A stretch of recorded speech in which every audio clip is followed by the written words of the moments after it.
Over to Georgia now, where the governor has issued a state of emergency. This is in response to last weekend's violence in downtown Atlanta and possible protests for Tyre Nichols, the FedEx driver who died after a confrontation with police in Memphis, Tennessee.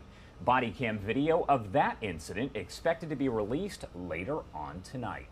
Fox 5 Atlanta's Marc Teichner joins us now with more on that. Marc, thanks so much for being here.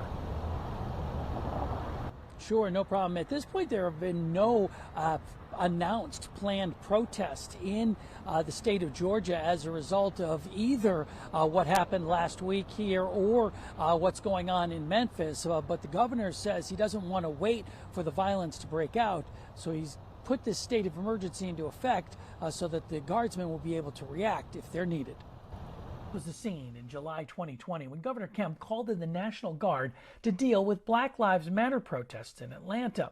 The governor has now put all of Georgia under a state of emergency, mobilizing up to 1,000 guardsmen in preparation for potential upcoming police protests. Just last week, protesters turned violent in downtown Atlanta, throwing rocks, damaging a handful of buildings and police cars, one of which was set on fire. They were upset over a planned police training facility and the killing of an activist who the GBI says shot a state trooper during a sweep.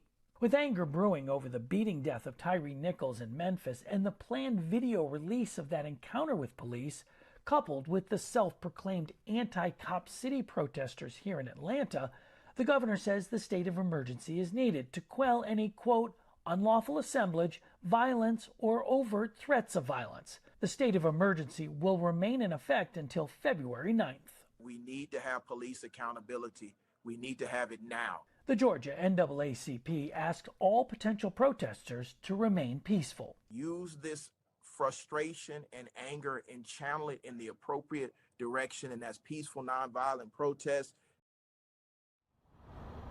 It would ultimately be up to the adjunct general of the National Guard to decide how many and where these guardsmen would be deployed. And as we mentioned, at this point, no planned protests here in Atlanta. We'll have to see if that ends up changing throughout the weekend.